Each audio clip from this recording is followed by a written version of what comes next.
ชันนะน้องไก่มาจะดูใจเย็นๆลูกมาเก็บไข่กันนะคะเก็บไข่กันค่ะ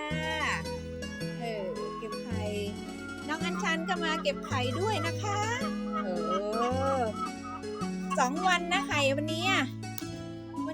เบาๆลูกเบาๆเบานะคะเบาจ้าเก็บไข่ให้1 ฟองก็ได้ลูกนะฉันก็ช่วยพี่ด้วยนะหมดแล้วยังคะหมดแล้วเหรอคะ9 ฟอง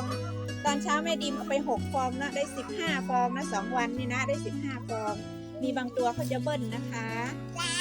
ไหนยังไม่ล้างเดี๋ยวไปล้างนะคะน้องไก่ น้องไก่มาหาพี่อัญญาพี่อัญญาระวังนะลูกพี่อัญญา